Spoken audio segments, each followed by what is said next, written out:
All right. Well, hello everybody. Uh, those of you who are here or have not yet arrived, I'll give time for people to come in and join. Hopefully, hopefully it'll be any moment. Um, Today we have some pretty important things to go over. I don't know if you heard about it, but we had a major hack attack. I mean, there's hack attacks every day here in Ukraine, but it took out uh, credit card machines all over the country, and it specifically affected me and lots of people I know for I don't know, a couple of hours maybe, not the whole day, and not every credit card machine either. Um, Basically, there are two major cellular providers and then a lot of smaller ones. Here, it's not like the total monopoly that exists in large parts of the United States, or where you have three everywhere. Um, but yeah, Kyivstar is one of the two big cellular providers here in Ukraine, and they they got hacked. But here's the thing: it's not like it's not like it was a major. I mean, it was a minor inconvenience, is what I would say about it. Like just kind of, oh gosh, I couldn't buy something at the one store, so I had to go to another store. Or if you had that provider, you couldn't get data, and maybe for a short time you couldn't make cellular calls. I can tell you, I personally have, I was a network technician, or engineer, you would say, from at a cellular phone company, an ISP in the United States, and these kind of things happen all the time. In fact, so it's really not as big of a deal as, oh, hey, it's a Two Spirit. Good to see you. Thank you for coming. Thank you for being here.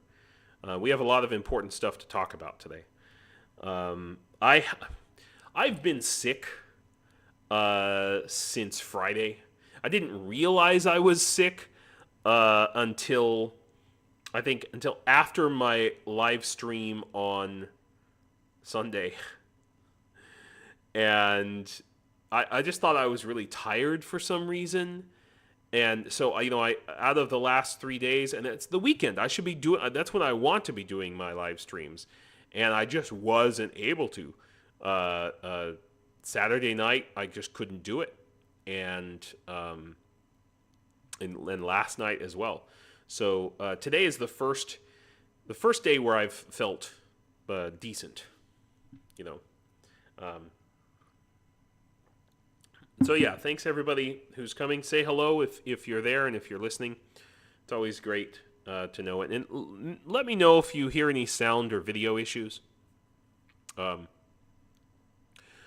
So they make it sound a lot worse than it is here in Ukraine. Yes, it is really bad in some parts, in some places, but it's not as bad as all that.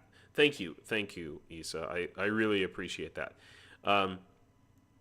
So this the hacking attempt, what it was apparently a hacking attempt by Russia today. It was back up and running within a couple of hours, and I've seen much worse. Oh, hey, K Bell, thank you for coming. I've seen much worse hacks done by employees of the actual IT or a cell phone or internet service provider. I'll never forget. I was like I said, I worked for a cell phone company, and this was in America. This was in 2016, I'm going to say it was 16 or 15. And maybe it was 15. And we had a new database from Nokia, new system that keeps track of all the customers, and we were getting training. We were in the middle of training on how to transfer data from one database to another database of all the customers of this one internet service and cellular service provider. And my boss's boss was in the training, and he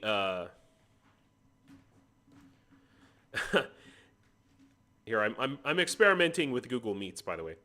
We'll see if it works. Yeah, so my boss's boss, he clicks on this, on something in the training, some random thing, and deleted half of the accounts in our database, just accidentally, and I think they were able to recover 75,000 of them, but we're out of, I'm gonna say, about 150,000, something like that. That's just what I recall. So far worse. And in fact, if you want to talk about cool hacks, now this is something really interesting. So the Ukrainian military intelligence hacks Russian tax authorities. That's a cool thing. And they didn't just get into it, hack it, take the information. They deleted the database. Now, you may say, okay, maybe there are some oligarchs, or a lot of people probably in Russia, who are actually really happy about this.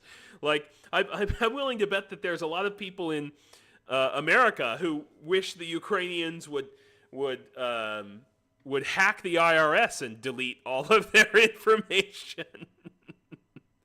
But this is a big deal. Russia will not be able to fully resuscitate its tax system. That is effective. This is not. And it's just another classic case of the Russians, not being effective. So yesterday, while I was sick, I still taught some of my classes. I had to cancel a couple of classes, but I still worked with my students, and I was doing end-of-year evaluations on their English. And, at the same time, or just, just before my lessons with my students, this is happening. So they're, 4 o'clock in the morning, the Russians launch these attacks. Completely ineffective. I mean, they just killing random people with no purpose, like no military purpose. What's the purpose, really? Like it's just like this. Like, what are you doing? I understand what they're probably doing is that they want to disrupt communications across. That's a military target potentially. Maybe they wanted to get in and gain some access to the cellular networks, but again, they have very well trained people who are watching that all the time. That's what they do. That's what I did, monitoring for that sort of thing. So it might be effective for a very short period, but it's not going to be effective for long. These records, the tax records and the backups, it says, that's a big deal. This stuff, like, why? All it does is keep some people from sleeping. Probably the most effective tactic that the Russians are doing right now is this. This is making an impact. The blocking the border, the borders of Poland and the borders of Slovakia. And I can tell you, I went through this border this past summer, and I know I've already talked about this, but it's been going on for a while, and we need to talk about it. and this blockade that's happening, at least at those border crossings, is an attempt by the Russians through their proxies in Slovakia and Poland to crunch down they can't do sanctions, they can't effectively do sanctions on Ukraine. So this is the FSB. I don't like to say FSB. It's the KGB. This is the KGB's plan. The problem is Slovakia is not as rich as Poland, and yeah, they might be pro-Russian, but they are part of the EU, and they rely on money from the EU to survive. I've talked about this before, that the Slovakia, it's a relatively small country. I saw some, they used to be part of Czechoslovakia, and then they split. And I was like, why? Why did they split? That's strange. It's a perfectly nice country. Why did they split? And then I realized why they're so different. Czechia is 90% atheist, much more wealthy, much more democratic, okay? And Slovakia is poor, less education, much more,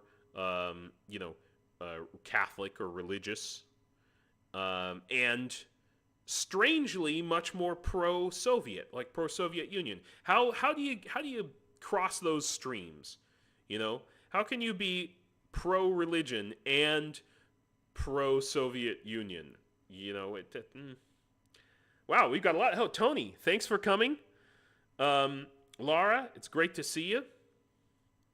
Wow, everybody's coming in today. Aaron, hey, what's going on, man? Awesome. Wow, it's like everybody's coming in. Last week, towards the end of the week, I didn't have so many people. I was getting sad.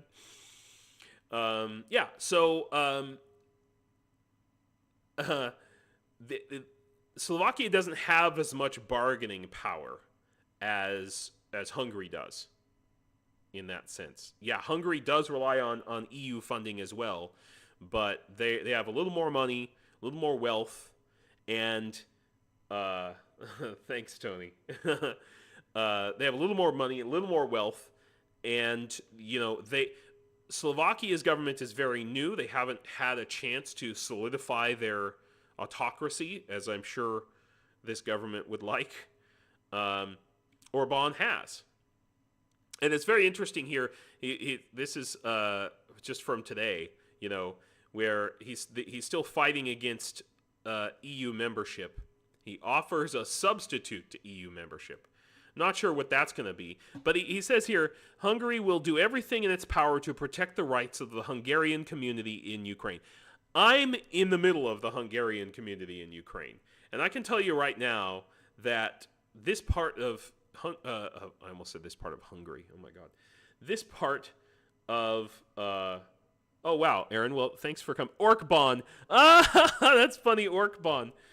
Yeah, it's cool. We're all busy, man. It's all good. I appreciate you guys coming for however as long as you can. Anyway, so he says Hungary will do everything in its power to protect the rights of the Hungarian community in Ukraine. I'm here. My landlord is Hungarian. The Hungarian community is very well protected. Okay, they're doing quite well. Absolutely. They're not being threatened in any sense. All the signs here have Hungarian and Ukrainian. The children are taught in Hungarian and Ukrainian. Most people speak both languages. I speak both well, no, I don't speak. I speak Ukrainian to people when I'm here. I don't really know Hungarian. They say it's a really hard language to learn. But yeah, come on. And here's the thing, is actually joining the EU is the best way to protect the rights of the Hungarian community, because one of the stipulations of joining the EU is that you have to make efforts to protect minorities within your country. Like, that's a big part of it. So not being in the EU leaves the Hungarian community exposed. But Orban doesn't want that because he's getting his little choice oil or gas from Russia, which is going to be cut off very soon. That's why he's pissed off at Ukraine, because all of his Russian oil, or is it gas? Anyway, comes through Ukraine, from Ukraine. That's where he's getting it from. Ukraine is still transmitting Russian oil and gas through the pipelines. That is crazy to me. It's much reduced, but it's going to Hungary, Austria, maybe Croatia. I can't remember. But all of those pro-Russian countries. But they should be thanking Ukraine for this, you know? All right. So this is where I wish I could be the fly on the wall. Give me a second, guys. I have an idea. My neck is annoyed from turning one way too much. I'm going to move my screen. I can do that, right? I don't have to stick with the same thing. There. Oh, hey. Ooh, that's more comfortable. I feel like I'm looking more straight at you now. Anyway. Yeah, he did. He did. It's absolutely true. And yeah, I mean, there are good reasons for it, and you know, arguably, it's still a bargaining chip in many ways. You know, and it shows that Ukraine keeps its promises, unlike Russia. When Ukraine signs a contract, they hold on to the contract even when they're at war. Yeah, I'll dig it up, actually. Thanks, Aaron, for reminding me. I will go and dig that up and put it in the links. But even in the middle of war, they're still. It's shocking that they're doing this, and Orban has been nothing but disingenuous, as I just explained. You know, using a false premise, a false argument, because ultimately he wants to carve off his own little piece of Ukraine if Russia were to win. Yeah, I watched it too, Aaron. I think it was. I'll dig back through Jake Broe, especially for economic stuff. I like Jake Broe. He's on it. He's on it for sure. But I just wish that I could have been, just invisible and to have heard this. I mean, I'm shocked that Zelensky didn't, just punch him in the face. But so just to give you background, if you haven't been keeping track, there's a new president in Argentina. A bunch of people came to the inauguration of that president, which was yesterday. And I don't have a picture of it right in front of me, but yeah, apparently there's this crazy guy. He's kind of like Trump in Argentina, but he supports Ukraine, so okay. And he was elected president of Argentina.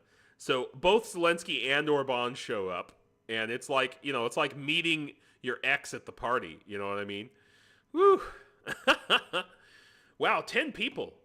10 people in the live stream. That might be a record, guys. Yeah. Wow. So there we go. I really think, though, that a part of the thing with Slovakia, with Orban, okay, is these countries know, the EU knows, and Russia knows and knew that Ukraine has the potential to become an economic powerhouse.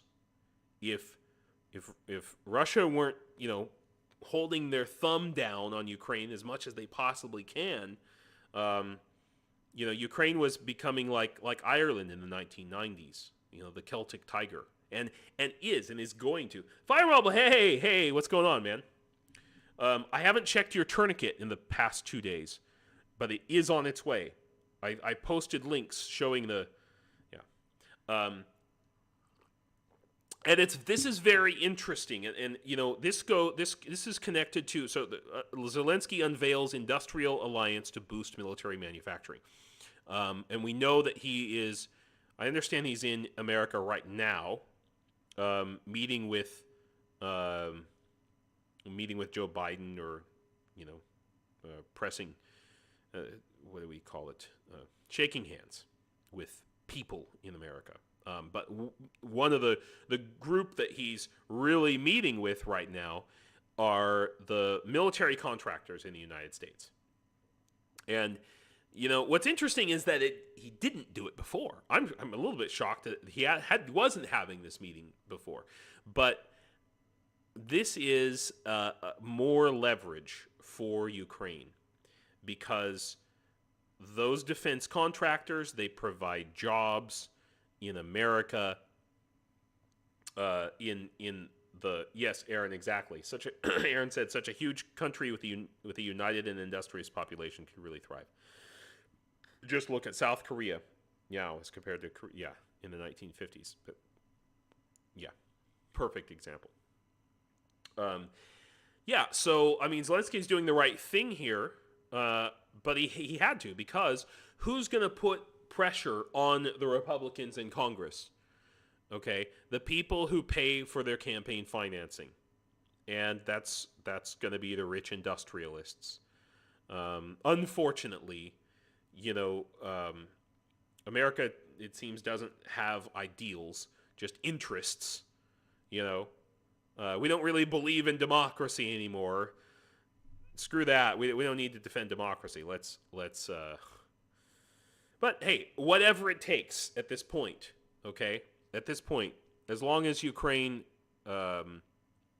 is a free country and free democracy, this needs to happen. It has needed to happen, and I'm happy about it. So it's interesting here, because so Poland, though, went through this same process when they joined the EU. Germany blocked them. I remember I lived in Ireland in 2005, and everybody in Ireland, and the English people who I met in Ireland, were all complaining about the Poles coming to Ireland and taking all the jobs.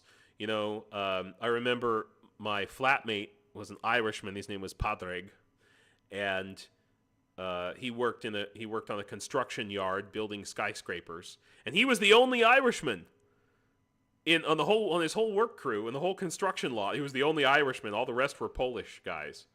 So we'd go out drinking at O'Connell's, right on O'Connell Street, and we'd drink a Guinness with the Poles, But it is already the same thing with Ukraine, and now of course Poland is much more wealthy. We know that they're saying, Poland is going to have the economy of Great Britain by 2030. And Ukraine, I think, is going to grow, even faster. And so, it's a threat. It's a threat economically to other countries in the EU.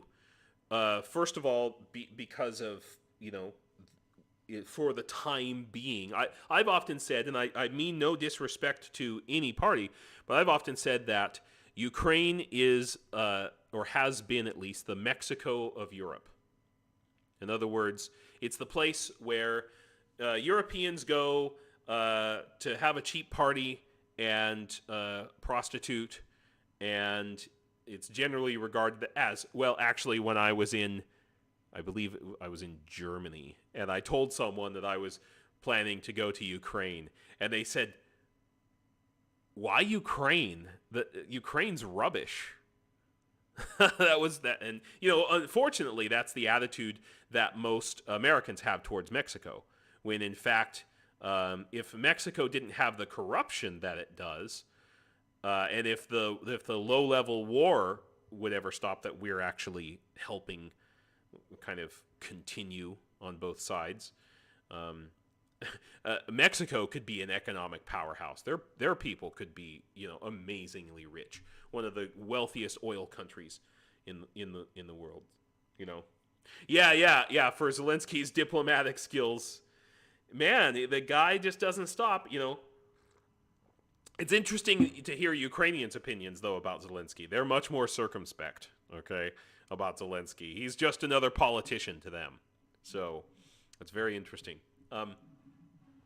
But yeah, this is great. Okay, I want to make a joke about Donald Trump and Elon Musk having a baby named Donald Tusk. I don't know why. There's got to be a joke in there somewhere. I'm just scrounging for it. But this is great. All right. Pro-EU leader Tusk. All right. We're hoping he's going to come in and save the day. I don't know. When I say save the day, I'm talking about the border blockade specifically. I'm also talking about putting pressure on Slovakia and Orban. Okay, those are the big ones, because what was happening before, if you want to know, or if you don't, I guess, is that to kick a member out of the EU requires a unanimous vote of all the other members, and Poland, because they had a conservative or similar government to Orban, they want to be corrupt oligarchical government. Anytime the EU would try to kick Hungary out of the EU, Poland would block that. Poland would veto that. So now, of course, Slovakia has the same kind of a government as Hungary. So now, Hungary and Slovakia are kind of backing each other up. But Slovakia is not in the same kind of an economic space that Poland is. They can't bargain. They can't hold their own in negotiations when it comes down to economics within the EU. Okay? So they will not be able to protect Orban as effectively. At least that's my hope with Tusk in power, or with the pro-EU government in Poland. Okay? Yeah, exactly, Maria. This is what I'm saying. I have a whole thing. I'm going to do, I swear to God, I'm going to do a live stream about the roots, the deep roots between, Scandinavia and Ukraine. Really amazing cultural history. And I'm not just talking about Kiev and Rus, although that is important too. It goes back much further than that. Interesting. Well, okay. I don't want to get off topic. You get me started talking about history, man, and that's all it is. I don't need much to get off on that topic, okay? But yeah, so it's very telling that the day that Tusk, or the day after, I guess, Tusk got officially elected to his position as prime minister. Okay, if you're not keeping track, okay. So Poland had a somewhat corrupt but very conservative government. They had an election, effectively a coalition of, let's call them liberals, for lack of a better word. Okay, that's my American dichotomous mind working there. But a coalition of pro-EU coalition voted in Tusk as a prime minister. Okay.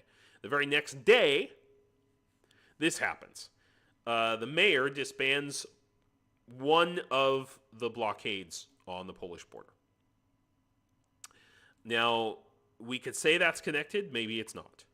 The reason that was given, and this is very reasonable, he says, I can no longer allow the district's residents to lose work.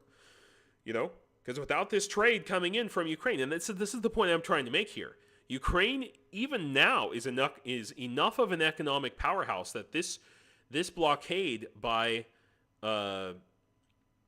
Polish truckers and the Russian proxies is going to affect the rest of Europe in a negative way, and the rest of the world. And it's not about the grain, that's a whole other thing. And this is great news right here. This is fantastic. So Romania's Constanta port to increase. So if you don't know, Romania and Ukraine share a border in a couple of places. One in the north, very close to where I live right now, and one down in the south of Ukraine, the farthest south of Ukraine, along the Black Sea. And so it's going to be interesting to see how this works, but when there's money to be made, people are motivated. And ultimately, Ukraine has that leverage. And it's very encouraging. It's going to be interesting to see with this additional port. See, so this port is on NATO soil. It's on NATO grounds. The Russians can't do anything about it. Now, the question is going to be, how is Ukraine going to get its grain and other cargo, but mostly grain, to the Romanian port? Okay? Trucks don't really have the capacity to ship the amount of grain. I mean, just look at this. If you look at this picture here, in the middle, here, maybe I can zoom in, or maybe I can go to open this image in a new tab, and we can look at the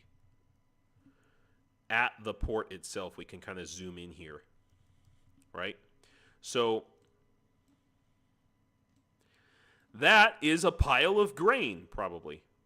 Maybe it's a pile of sand. But it gives you a sense of how many truckloads is that? Versus how many train loads? The trains are just going to be just 1,000 times more efficient. So the problem is that Ukrainian trains run on a different gauge. So the width of the train tracks is different. And this was done in the USSR in an attempt to stop, I guess they thought NATO was going to invade the USSR by train. Okay. But so this is a holdover from the Soviet Union. So the question is going to be, how are they going to get that grain to this port? So that's the thing I'm going to be watching out for, and it's what we should all watch out for here. I thought this was encouraging. This is this whack-a-mole situation where the Russia is effectively right now almost completely evading sanctions, mostly going through, Turkey, Georgia, Azerbaijan, Uzbekistan, Kazakhstan, and China, and North Korea. I mean, it's just a big open. It's like you put up a wall, and then but that wall is just full of holes. So I mean, they have to have sanctions. I'm glad they have sanctions, but it's a whack-a-mole situation. If you don't know what whack-a-mole is, for those of you in I don't know, if I've never seen a whack-a-mole game in Europe, but it's a game that you play where there's little animals that pop up out of holes, and you have to hit them with a hammer and then knock them down. That's what that is. This is, what is it called? The Office of Trade Sanctions Implementation. Like an actual office to handle this, which is pretty awesome, and This is significant, I think, because of Londongrad, because arguably the UK has done a lot to enable the corruption of the new Russian Empire through the oligarchs, through laundering money from billions and billions of Russian dollars from oligarchs, probably most of it, lots of it belonging to Putin. And so this is a big, big, big step in the right direction. What's not a good step in the right direction? Well, okay, I mean, I guess it's something, but so this sounds really good. UK announces naval coalition with Norway to support Ukraine. It sounds really good. Actually, it's not really a step, it's a plan to a step. It's planning to plan. So they pledged to give 2 minesweepers. These are these minesweeper boats to Ukraine. Now, here's the problem. How are they going to get them to Ukraine? I mean, they're too big to go on trains, as far as I know. That's a big-ass freaking ship. I mean, it's not like a warship. It's not an aircraft carrier. But you're not, like, they can't cross into the Black Sea because it's blocked by Turkey under the Montreux Doctrine. Is that the right?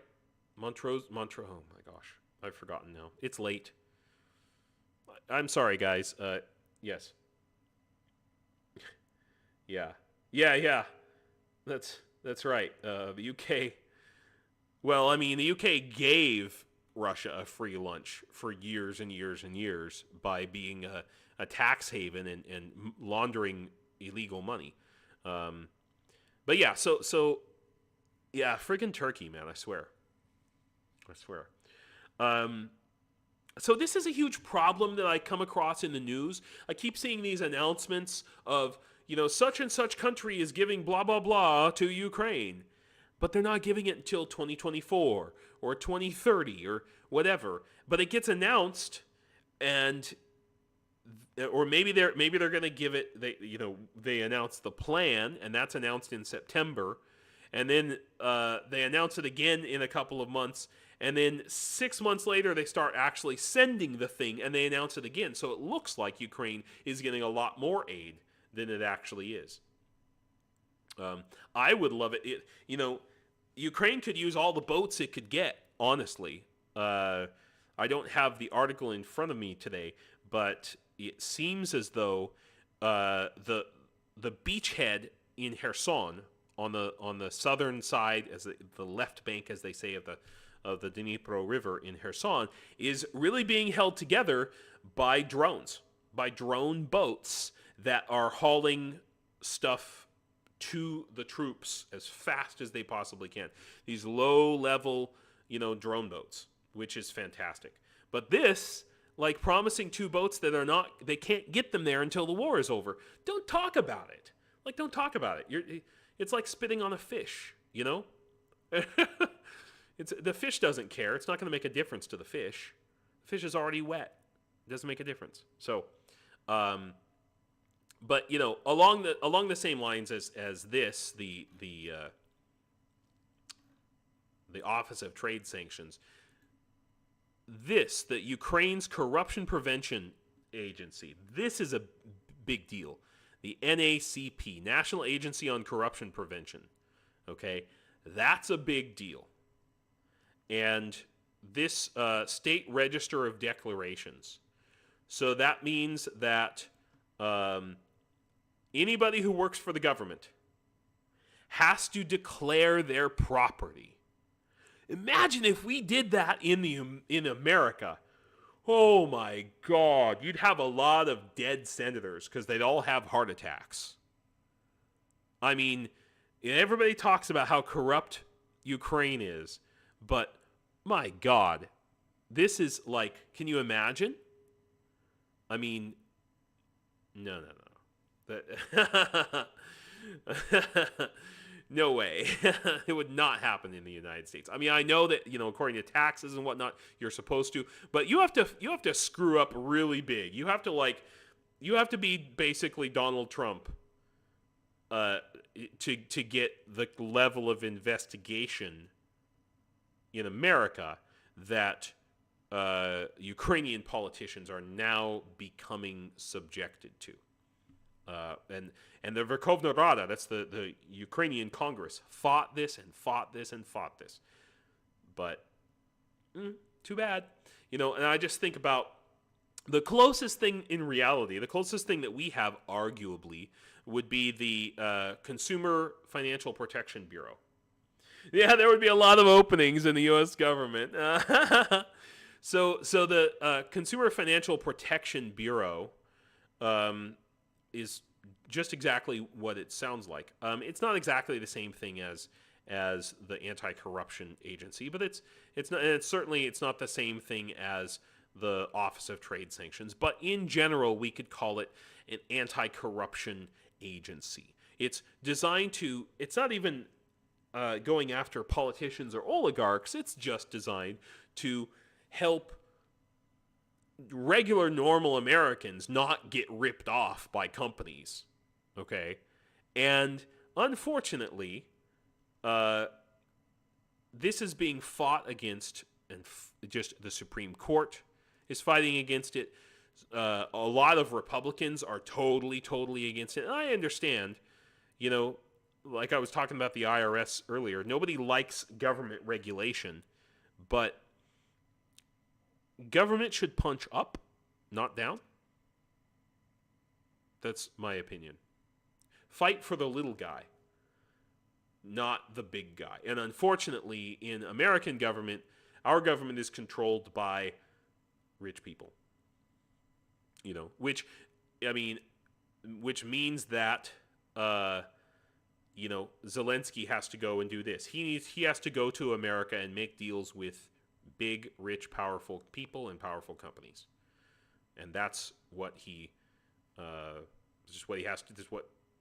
That's here we are. So along the order of the news about planning to make a plan, here we have the EU agrees on a plan to enable member states to end all gas imports from Russia. Okay? So they didn't say they're stopping the imports.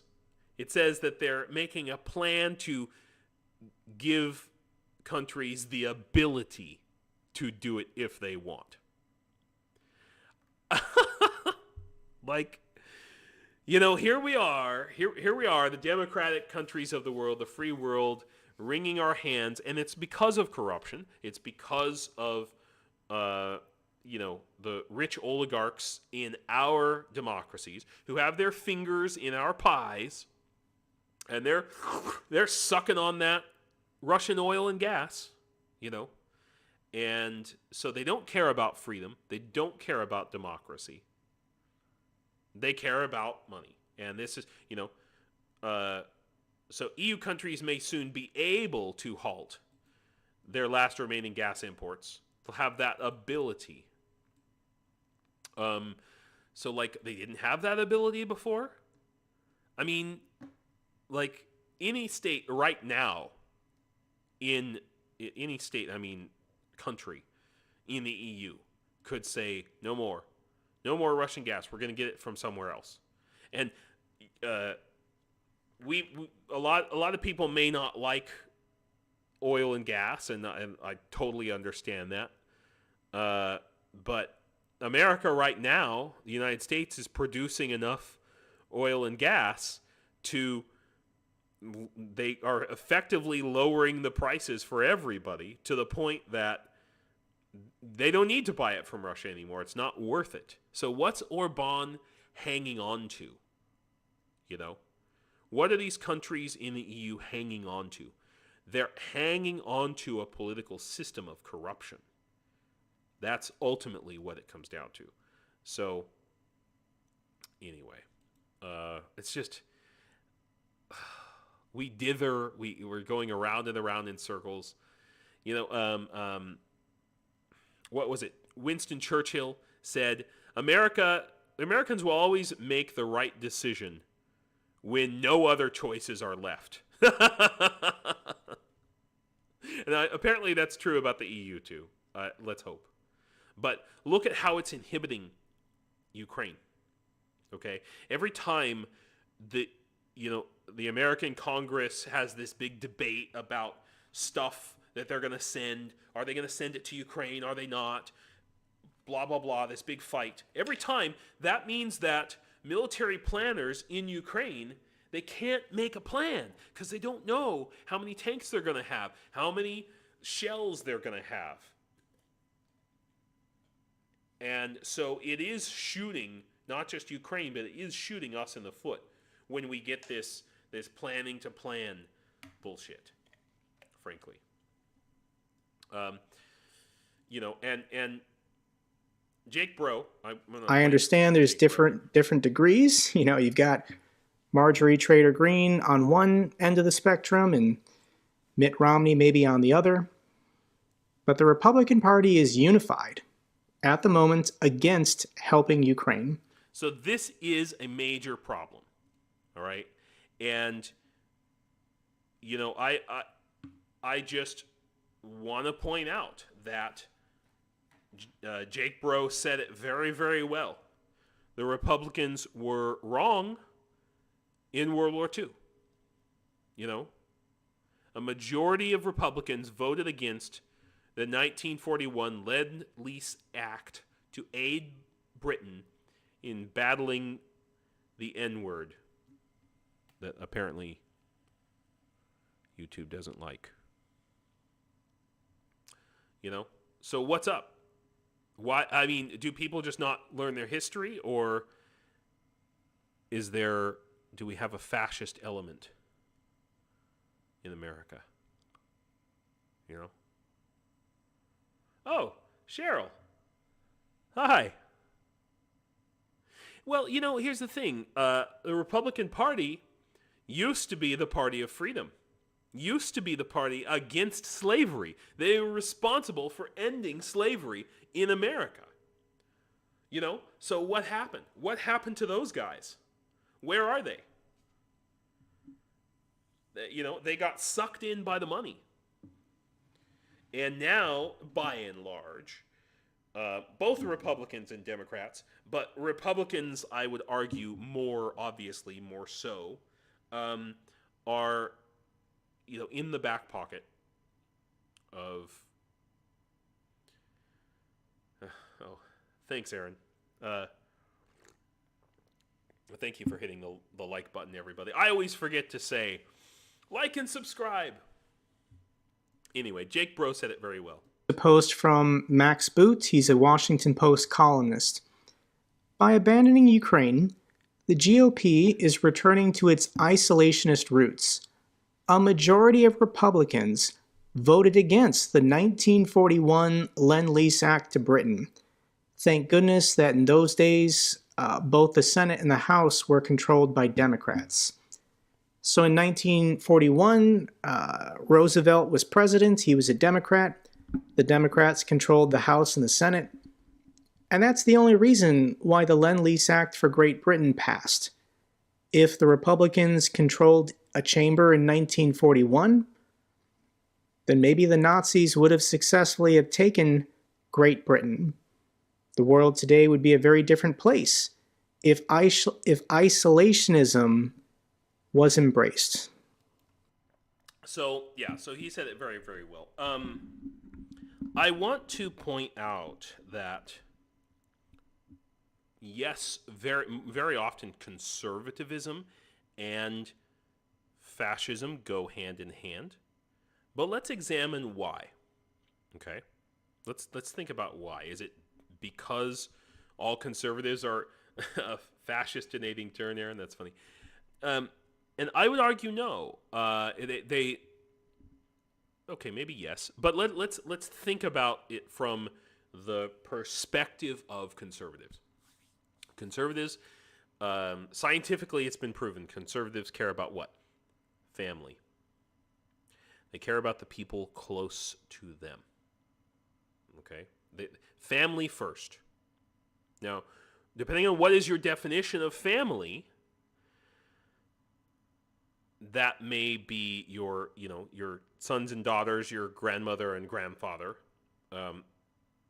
Republicans expand that a little bit to country first, but it's the same concept.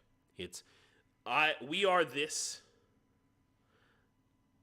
Oh my gosh, you wrote fascist, but chatbot changed what you wrote. Wow, that is hilarious. That's really funny. That's funny. Chatbot made a pun for you, Cheryl. That's amazing. So yeah, understand that it comes from a good place. This fascist tendency, okay, this isolationist tendency, it comes from wanting to have rules and order in society. It comes from caring about your family. Okay, that's what good people do, right? Good people want law and order. Good people want. Good people love their family and want to protect them. But somehow that leads down this path. And I would argue that you have to have a bigger picture. You have to have a bigger definition of love. Of who you love, who is us and who is them. You have to have a bigger idea of that.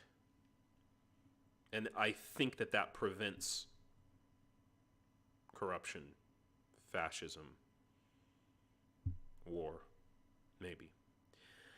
All right, I'm not going to get off on that topic. Maybe I'll do a whole live stream just on that. I'll do a philosophical live stream with Jonathan M.S. Pierce. I want to talk about something else. Oh, God. I can't. I'm going to block. You guys have to look at him. I don't. I'm going to block his face with my hand. Fucker Carlson here. And this other guy who you may not know, but his name is Gonzalo Lira. And he's an American. He's a dual citizen of the United States and another country. He is a MAGA red pill guy, which I don't want to hate on red pill people right now. We can do that later. If only every American were forced to live abroad for a few months. My God, that's a genius idea. What if it was like the law that you had to take, maybe not a gap year, but at least a gap summer? I mean, how much would that really cost our government? Oh God, our government won't pay for university, much less a summer vacation for every person. But it would be great. Oh my God. All right. So, this guy, Gonzalo Lira, he, Aaron, I didn't really seriously get to leave the country until I was, until now. Thanks, Fire Marble. Thank you so much, and I will keep you updated about the tourniquet. Tomorrow I'm gonna finally have time. I've been so busy with teaching. So this guy, Gonzalo Lira, oh my gosh. He is, he lives in Ukraine. And unfortunately, I've talked about this before. Before the war, all of the Americans who I met here in Ukraine, were basically red pill, usually older, I'm going to say conservative.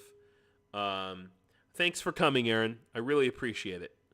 Like and subscribe, and if you really like me, click on the super chat thing. That's awesome too. Really super rad. So the deal with this is he's a pro-Russian blogger, and he was in Kharkiv when the war started, And he was allowed to continue blathering his crap for more than a year before he finally got arrested, okay, for claiming, publicly justifying the Russian invasion, denying the massacre in Bucha, and the most important thing, this is what really got him in trouble. Lira personally filmed the Ukrainian military try to expose their faces. That's a big no-no, okay? So violating the privacy of the Ukrainian military, that gets soldiers killed. I personally know soldiers who have been shot at and bombed in Kharkiv by Russian agents. I personally know them, okay? This has happened. And maybe it was tied to this guy. Here's the thing. You know what they did with him? He's under house arrest. They put him under house arrest. Okay? In Kharkiv. I can tell it's Kharkiv. I recognize the furniture. I have that same kind of furniture in my house, in my other home. But that's all they did. They just put him under house arrest while he's being investigated. And he tried to escape the country. He was caught here in Zakarpattia. This is why I'm bringing it up. He was caught in Zakarpattia, which is where I am right now. He was denied. He was supposed to remain under house arrest in Kharkiv, but he was detained in another part of Ukraine, in the Zakarpattia region, where he attempted to illegally cross into Hungary. Okay, if you commit a crime in a country, even if you're an American citizen, they have the right to detain you. Okay? They weren't torturing him. None of that. Okay? He's being treated as lightly as possible. He came to Ukraine specifically, this guy. Look at this guy, okay? He came to Ukraine for the express purpose of picking up on women. That's what he came to Ukraine for. And unfortunately, many, many, many of the men who I have met here in Ukraine, they basically tell me that's what they came here for, to get women, you know. I mean, fine, whatever. But he was a coach. He was a dating coach, teaching men how to use. He was a pickup artist. Like, okay, whatever. Yeah. So Elon Musk is defending him now, and fucker Carlson is defending him now. So here's Elon Musk, an American citizen is in prison in Ukraine. You know, where is Elon Musk defending the children who've been stolen by Russia? Okay? Where's that? What the hell is Elon Musk doing talking about this guy? Why does this is the whole point of my my live stream today is, why the hell is anybody talking about this worthless fuckface? Okay? Where are the Ukrainian children? According to Ukraine, this is very strange to me, all right? This is a very strange thing. According to the Human Rights Commissioner of Ukraine, 19,500 Ukrainian children have been stolen from Ukraine. And I really, really wish we would stop using, and I want to speak to, I have spoken to Ukrainian newspapers about this word deported. You know, it doesn't mean the same thing in English that it does in Ukrainian. To deport someone means just to send them out of the country. When you take a child out of a country without their parents and without their ability to give consent, that's kidnapping. Okay? Also, similarly, when you force, this is what I'm looking for here, when you force parents to leave the country with their children, that's, don't call that deportation, okay? You could call that cultural genocide. You could call it a lot of things. But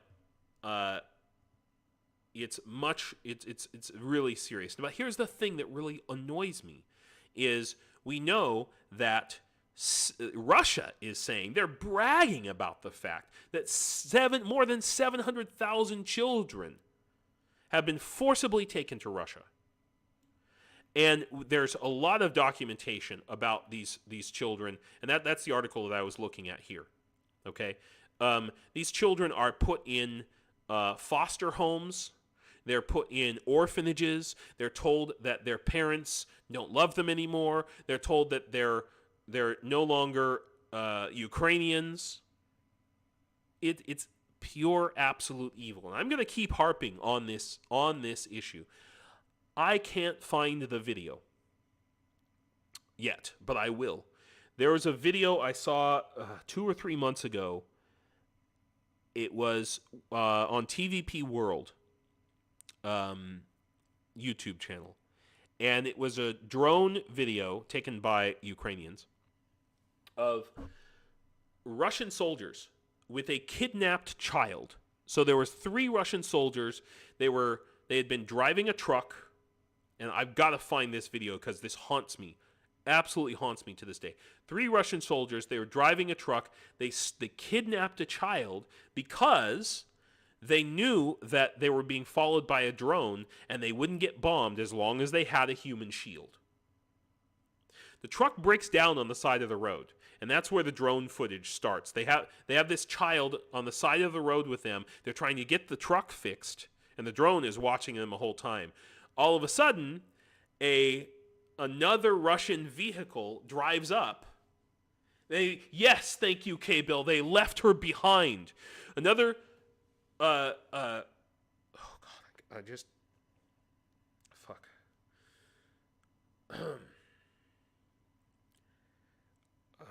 Okay. Another Russian vehicle drives up to the Russians. They all jump into the vehicle. And they left this little child, she must have been 7 years old, maybe 5 years old, on the side of the road in the middle of nowhere and nothing for miles and miles. Can you imagine what that would feel like as a child? How that would make you feel? And every day I think about that child. Where the hell is that kid? You know, I hope to God that the Ukrainians were able to send a vehicle, send some soldiers out there to pick up that child. And that they didn't get bombed or shelled coming back. That's all that I can think of.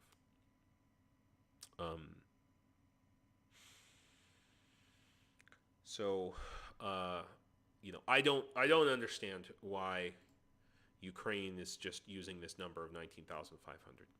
The only thing I can think of is that it's so horrible, it's so awful that nobody wants to admit how bad it is. Nobody wants to talk about what the real numbers are and what the reality of the situation is. 700,000, not 19,000.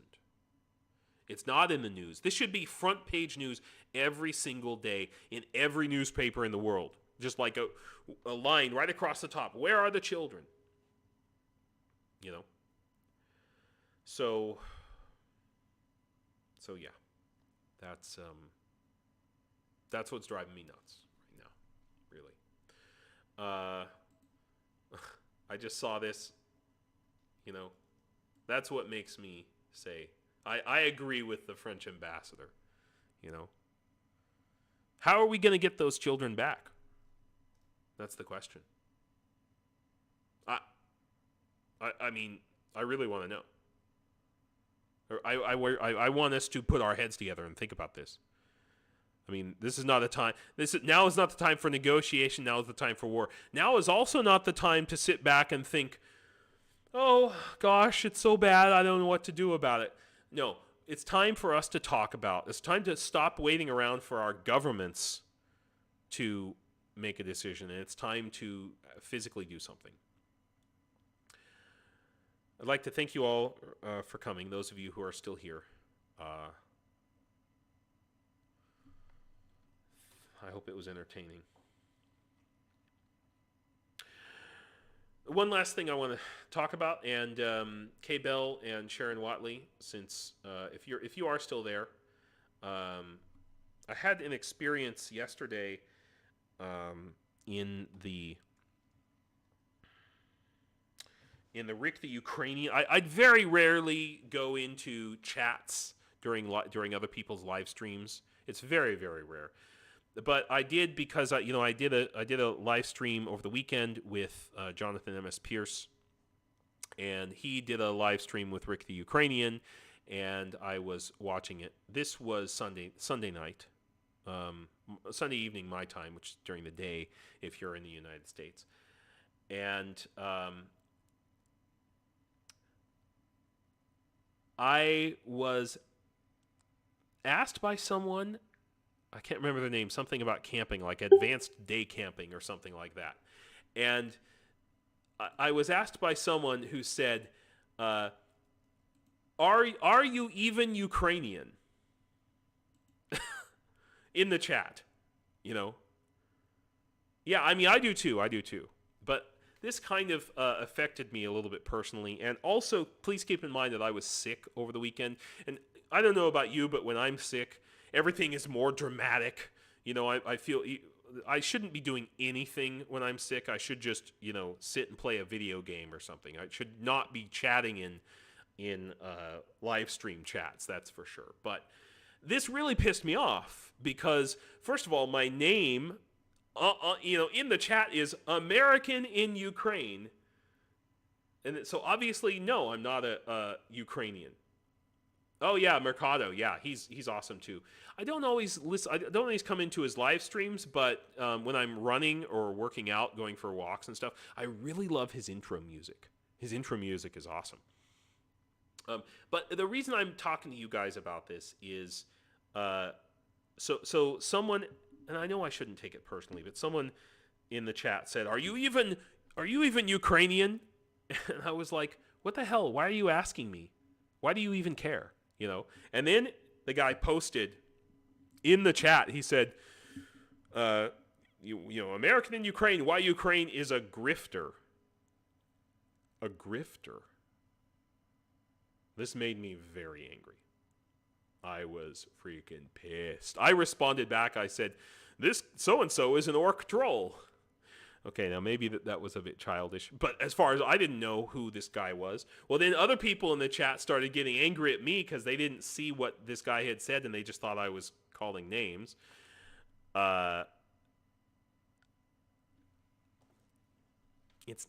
not angry, I'm not complaining about it. What I'm saying is that this sort of thing where we have this filtration in our groups. I mean, I see you guys, Kay Bell, Cheryl, lots of people. I see them in other chats. I mean, I don't go in and chat in live stream, but I see your names pop up, here and there, and I see the same groups of people, right? And we always want to protect our group. It comes from a good place. I'm sure Mr. Advanced Day Camping, or whatever his name was felt like he was trying to protect the group. It turned out he's not in Ukraine. He's in, I believe he said he was in Czechoslovakia. Oh yeah. Well, that's what I thought. I thought he was an orc troll because he said, "Are you even Ukrainian?" Which is a standard orc troll sort of thing to say, which is why I got angry. And I just this is why I set up this Discord. It is for us to have a place where we can talk about having a system for figuring out who's who. If it's nicknames, if it's passwords, a way to verify each other. Because I think there's a pretty small group of us. I'm going to say in the tens of thousands, okay, on YouTube, let's say, who are really actively supporting Ukraine. Yeah. And that's great, but we're all working separately. Everyone's helping how they can, being part of a community, fundraising, even if it's just watching YouTube channels, hitting a like button. You don't have to send money. In fact, oh my gosh, Isa Two Spirit was asking in our Discord, like, how can we help? How can a person who doesn't have any money and really doesn't like, socializing, how can they help? And so I have a plan for this. I've gone too late tonight. I need to work out and I need to go to bed. It's almost 11. It's past my bedtime. But this is something that I'm going to talk about in our Discord tomorrow, because I'm going to have some time, and then I want to discuss it tomorrow in a I'm going to discuss it tomorrow in a live stream about it's about systems, it's about process. Everybody's doing what they can, but it's all sort of chaos everywhere, and that's great. It's what we had, but now is the time I think for us to, all of us collectively, to start thinking about to start thinking more systemically and systematically. And I don't have all the answers to that, but I have some suggestions. So, yeah. Anyway, thank you all for coming. I want to just thank you, Isa. So I want to just ask you all to please remember, I have this for supporting the International Legion. Yeah, of course. And I'm not the most appealing channel or person, I understand. And I think it's great. Whatever they're following is fantastic. We just need to help them follow anything about Ukraine. That's the deal. And we want to start adding more and more people. So yeah, the most important thing right now is I want to remind anybody who's watching this later, I'm supporting Anthony getting back to Ukraine. We've raised about $600 now. We need to get up to about $1,500 to get him back to cover his travel costs. He is a soldier and fought for 4 months in Ukraine. So this is the most important thing that you can do to help me. Also, like and subscribe. This is fantastic. And, become a member if you can. The last thing I will say before we go is my YouTube memberships. And I need to do an introductory video. Maybe I'll get one out tomorrow. Oh, dude. Dylan Burns is awesome. Freaking Dylan Burns is rad. He's so cool. I love everything he does. Man. Whew. Okay. Sorry. I just want to talk about the membership that I have set up in YouTube. You'll be able to send money to your own fund. No, Tony, you hold on to your money. Don't send it to your fund because Shopify or whatever, Shopify takes out a percentage, okay? It's not a lot of percentage, it's like 2%, but they do take out a percentage. You hold on to your money for now, unless we get an emergency, man.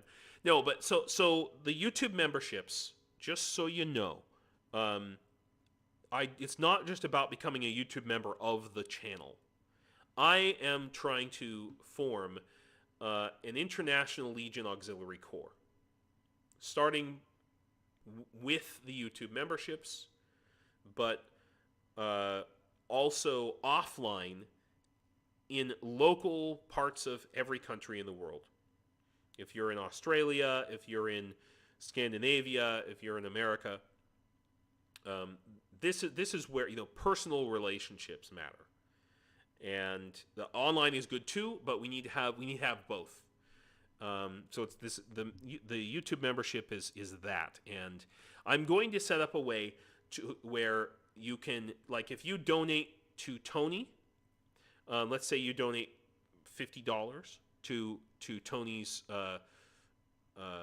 trip, so which you can do here. Like, you could donate $1, or you could donate $50, $500, or you could pay the full plane ticket, okay? That's how I have it set up in the Shopify, just so people are not confused. But the reason I have where it says $25 towards this saintly gift, angelic gift, seraphim. That's a marker from me for membership levels. So these will equate to membership levels in the YouTube membership, and most specifically on the Discord, but also in the membership in the overall organization once that gets started. So if you make a donation to Tony at the angel level, once I get this going with the with the Legion Auxiliary Corps as an offline membership organization, you will also have a membership in the International Legion Auxiliary Corps, or at least you'll have the opportunity to become a member. Okay? So it just takes it's a little more work. Okay. On that note, I want to say Slava Ukraine, everybody, and Dyakuyu for coming to this live stream, and do побачення. See you tomorrow night.